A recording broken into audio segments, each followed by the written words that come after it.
More on this, let's bring in our Nick Spicer in Berlin. Nick, what more can you tell us?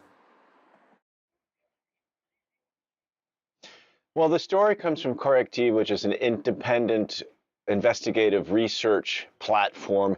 It says that in November, it sent in journalists to a hotel, the kind of hotel where weddings take place, just 8 kilometers from Wannsee, where the Nazis decided some 80 years ago on the final solution, to hear something called the Master Plan, presented by a fellow by the name of Martin Sellner, who is a 35-year-old Austrian nationalist, part of the identitarian movement. And as you were just saying, he was the keynote speaker, and he said what Germany needed to do when the AfD comes to power, he was saying, is basically forcibly repatriate, reverse the flow of inward migration of the undesirable Germans. Even if you have a German passport as well as another one, he was suggesting the people who are not integrated culturally, who are not essentially white or an economic or criminal burden on society, he was saying, according to the Correctiv website, should be sent away, possibly to a place in North Africa, some territory where a new country could be set up. And in attendance, as you were saying, there were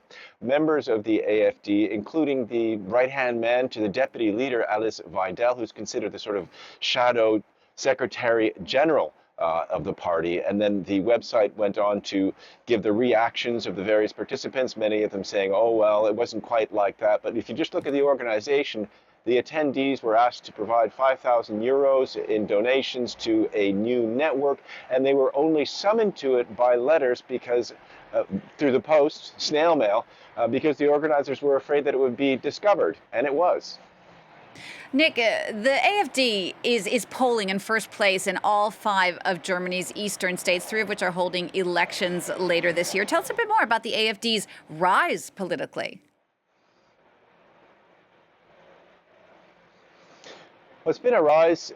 It's started. I remember going to its foundation during the sovereign debt crisis. It was an anti-euro party at one point, and then it became an anti-migration party during the big migration flows in 2014, 2015, and then it surfed on the coronavirus skepticism, the conspiracy theories that were circulating then, and it's now the second biggest party, basically polling nationwide, and it is massively represented in eastern Germany, even though many of its leadership comes from the former Western Germany. And the fear is that, they're going to be able to have a much bigger influence in German political life. They are quarantined politically. The major political parties consider them toxic, and they won't enter into coalition governments with them anywhere. However, they have changed the political discourse in Germany to a certain extent.